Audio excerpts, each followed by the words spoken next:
Hello everyone, welcome to success with Rai academy. 7 जनवरी 2023 के दैनिक जागरण के राष्ट्रीय संस्करण को आज के इस वीडियो में हम डिस्कस करेंगे। तो चलिए वीडियो को स्टार्ट करते हैं और हम सबसे पहली न्यूज़ ले रहे हैं लखनऊ हवाई अड्डे की एक लापरवाही को, जहां पर सोते रहे एयर ट्रैफिक कंट्रोलर और विमान आते जाते रहे। यहाँ पर जो एयर ट्रैफिक कंट्रोलर होते हैं उन पर किसी भी विमान को उतारना, उसको टेक ऑफ करना, ये सब जिम्मेदारियां होती हैं और इस करीब 1 साल से रात 12 से सुबह 5 बजे तक अपनी एरिया कंट्रोल सर्विलांस यूनिट को बंद कर वो सोते रहे। मामला लखनऊ एयरपोर्ट का है। इस दौरान एरिया रडार बंद रहे और यूनिट की स्क्रीनिंग पर दिखे बिना ही लखनऊ एयरपोर्ट पर आने वाले विमान आप कह सकते हैं वैकल्पिक प्रोसीजनर सिस्टम से उतरते रहे, यानी कि ऑप्शनल या ऑटो मोड कह लीजिए जो होता है, वो अपने आप रडार सिग्नल देते थे, उसी के अंदाजे पे ये उतरते थे। जबकि नियम ये है कि उन्हें भी जगह रहना होता था जिनकी ड्यूटी होती थी और वो सो जाते थे।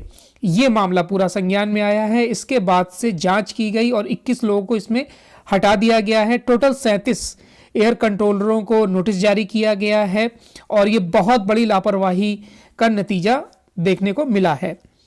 नेक्स्ट न्यूज़ है, पारसनाथ मामले पर जैन समुदाय की भावनाओं का होगा सम्मान। कल हमने इस न्यूज़ को डिस्कस किया था और केंद्र सरकार ने झारखंड सरकार को लेटर भी जारी कर दिया था। तो इस पूरी न्यूज़ को हम डिटेल में तो नहीं देखेंगे, क्योंकि कल वाला आप वीडियो देखेंगे तो आपको पता चल जाएगा ये पूरा मामला है क्या। तो लेकिन इसमें हम थोड़ा सा समझ लेते हैं कि जो पारसनाथ जगह है गिरिडीह में, झारखंड में, वहाँ पर जो जैन समुदाय का सम्मेद शिखर है, जिसे सम्मेद शिखर भी बोला जाता है, वो 23वें तीर्थकर जो है जैन समुदाय के, उनके नाम पर बना हुआ है और आस्था जुड़ी हुई है वहाँ पर लोगों की। तो वहाँ पर क्या हो रहा था कि होटल्स बनाए जा रहे थे, बार बनाए जा रहे थे, यानी कि पर्यटन क्षेत्र को बढ़ावा दिया जा रहा था, पर्यटन को बढ़ावा दिया जा रहा था और इसी को रोका गया, यानी कि जैन समुदाय द्वारा इसका विरोध किया गया, मार्च निकाले गए। उसके बाद सरकार जागी और इस पर रोक लगा दिया गया और केंद्र सरकार की तरफ से, यानी केंद्रीय वन एवं पर्यावरण मंत्रालय की तरफ से झारखंड सरकार को एक लेटर भी जारी किया गया। उसके बाद हेमंत सोरेन जो हैं वहाँ के मुख्यमंत्री, उन्होंने इस पर संज्ञान लेते हुए बोला है कि जितनी भी व्यवस्था है उतनी ध्यान दी जाएगी। पारसनाथ की निगरानी कमेटी में जैन समुदाय के 2 सदस्यों और अनुसूचित जनजाति के 1 सदस्य को शामिल किया जाएगा। जैन समाज की मांग पूरी की गई और हेमंत सोरेन ने भी केंद्र सरकार को पत्र लिखा था और इस पर पूरी तरीके से जांच की जाएगी और जो उचित कार्रवाई होगी वो किया जाएगा। चलिए नेक्स्ट न्यूज़ पर आते हैं कि एमसीडी की पहली बैठक में हाथापाई, मेयर का चुनाव टला। कल मेयर का चुनाव होना था। एमसीडी जो चुनाव हुए हैं उसमें आम आदमी पार्टी जीती है, तो उसमें शपथ को लेकर ये दोनों पार्टियों की कह सकते हैं जो चुने गए हैं मेयर, पार्षद, जिसमें कि आम आदमी पार्टी के भी थे और भाजपा के थे, उन दोनों में हाथापाई हो गई। उसकी वजह से ये मेयर वाला चुनाव टल गया है। नेक्स्ट न्यूज़ पर आते हैं, जोशीमठ में तत्काल खाली होंगे डेंजर जोन।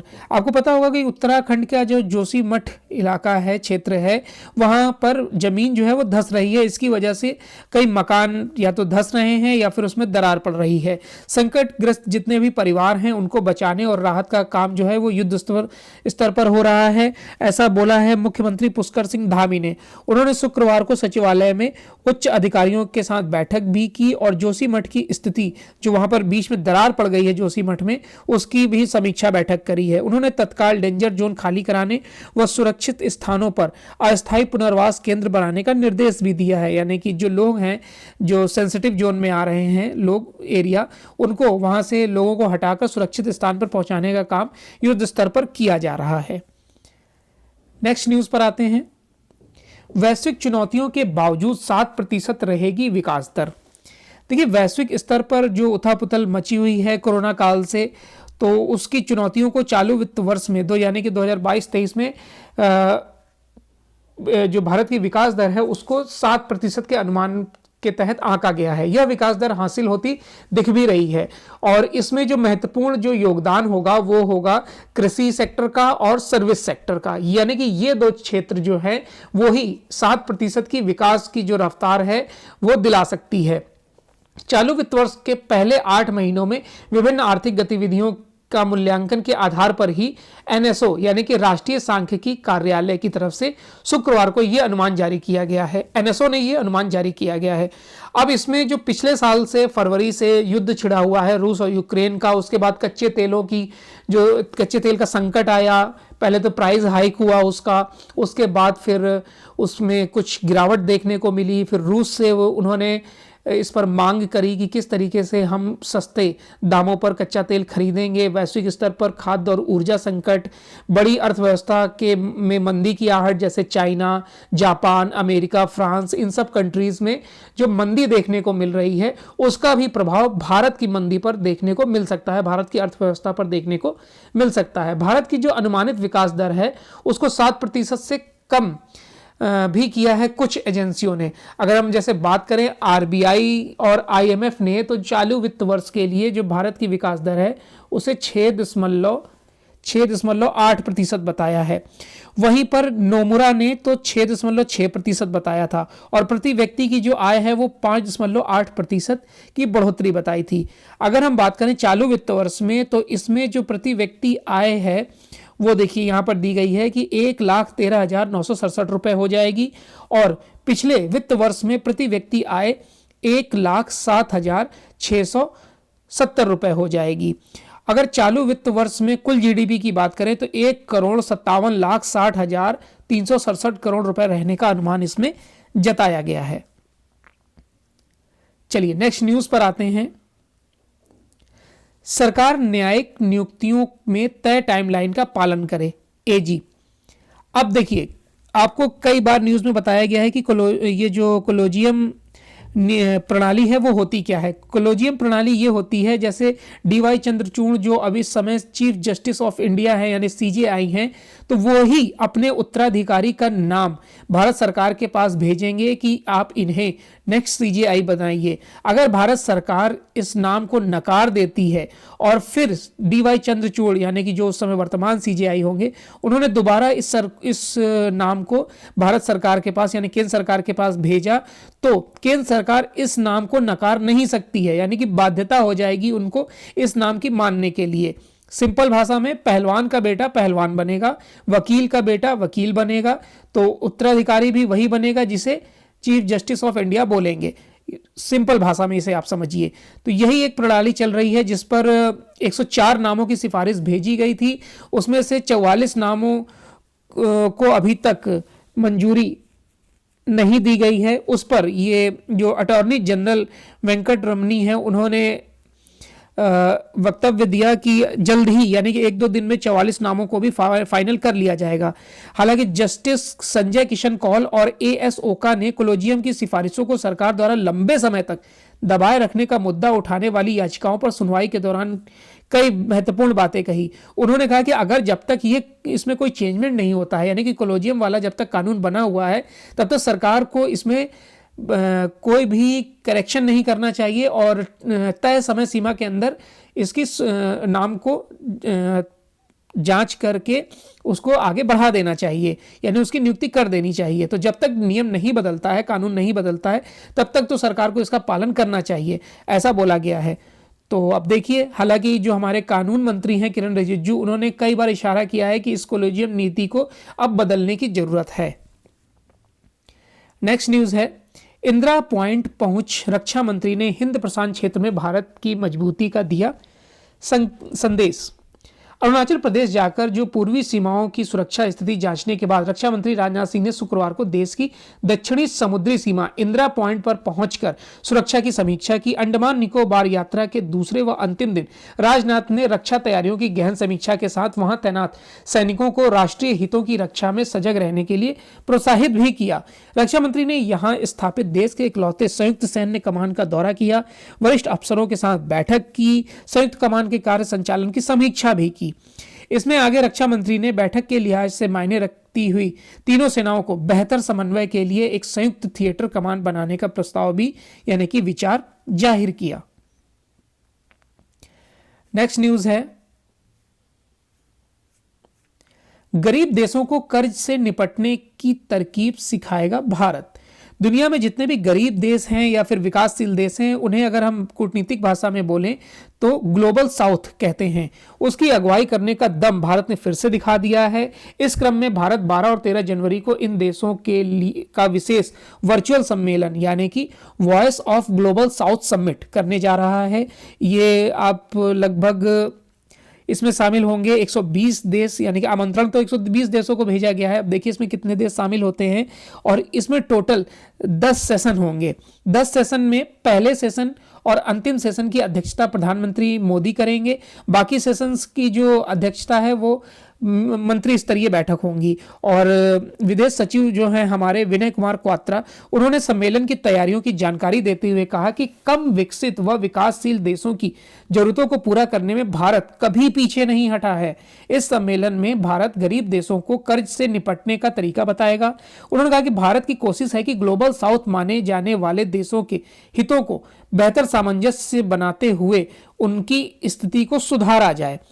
और इसी तरह मंत्री जो निर्मला सीतारमण हैं, वित्त मंत्री, उनकी अगुवाई में वित्त मंत्रियों की बैठक भी होगी, जिसमें विकास परियोजनाओं के लिए फंडिंग और बढ़ते कर्ज की समस्याओं से लड़ने की तरकीब पर बात होगी।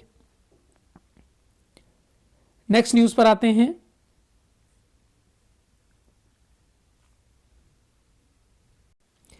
नेक्स्ट न्यूज है कि अनुराग ठाकुर ने Y20 सम्मेलन के थीम, लोगो व वेबसाइट को लॉन्च कर दिया है।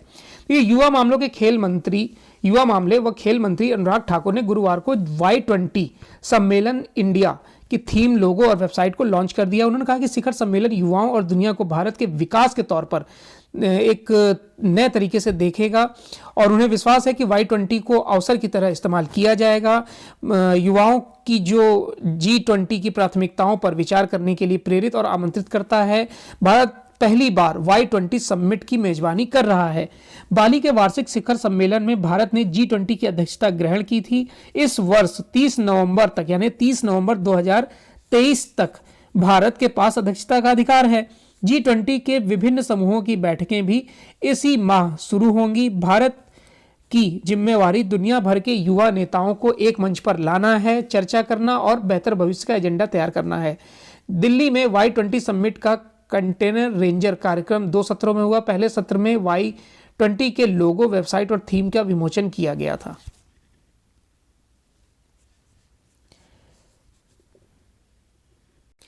नेक्स्ट न्यूज पर आते हैं, जो है बिजनेस पेज से। बिजनेस पेज में हम 3 न्यूज लेने वाले हैं। पहली न्यूज है कि जापान को पछाड़ दुनिया का तीसरा सबसे बड़ा बाजार बना भारत। देखिए, अगर हम पिछले वर्ष वाहन बिक्री की बात करें तो जापान को पछाड़कर भारत दुनिया का तीसरा सबसे बड़ा वाहन निर्माता बाजार बन गया है। सबसे पहले स्थान पर बात करें तो चाइना है, उसके बाद अमेरिका है, फिर जापान था, फिर भारत था, लेकिन अब भारत तीसरे नंबर पर आ गया है। और निक्केई एशिया की एक ये रिपोर्ट है जिसमें भारत ने पिछले वर्ष 42.5 लाख नए वाहनों की बिक्री की है। जापान ने 42 लाख की बिक्री की है। वहीं अगर हम स्टैंडर्ड एंड पुअर जो रिपोर्ट है S&P, उसकी रिपोर्ट की बात करें तो भारत ने 2022 में 44 लाख वाहनों की बिक्री की थी, और वहीं जापान ने 42 लाख की बिक्री की थी। इस तरह से भारत जापान को पीछे छोड़कर तीसरा सबसे बड़ा कार निर्माता बन गया है।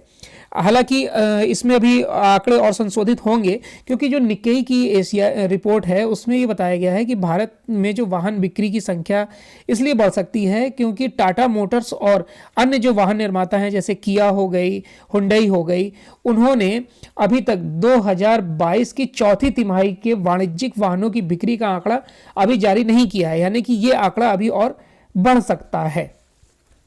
चलिए नेक्स्ट न्यूज़ पर आते हैं। दक्षिण एशियाई देशों में महंगाई बड़ी समस्या, ये स्टेटमेंट दिया है डॉक्टर शक्तिकांत दास जो कि आरबीआई गवर्नर हैं। आरबीआई ने कहा है कि भारत सरकार के साथ मिलकर दक्षिण एशियाई देशों के बीच रुपए के कारोबार को सुविधा देने में हर संभव मदद करने को तैयार है। यानी कि भारत कह रहा है कि हम अपने पड़ोसी देशों के साथ या एशियाई देशों के साथ रुपए में कारोबार कर सकते हैं, डॉलर में करने की जरूरत नहीं है। केंद्रीय बैंक के गवर्नर डॉक्टर शक्तिकांत दास ने शुक्रवार को आईएमएफ की तरफ से दक्षिण एशिया की मौजूदा आर्थिक चुनौतियों और नीतिगत प्राथमिकता विषय पर आयोजित सेमिनार को संबोधित किया था। उन्होंने बोला था कि श्रीलंका और पाकिस्तान का नाम तो उन्होंने नहीं लिया सीधे सीधे, लेकिन उन्होंने अपने भाषण में दक्षिण एशियाई देशों के समक्ष महंगाई और बढ़ते विदेशी कर्ज की समस्याओं को गंभीरता से लिया जाना चाहिए, उन्होंने ये जरूर इसमें बोला है।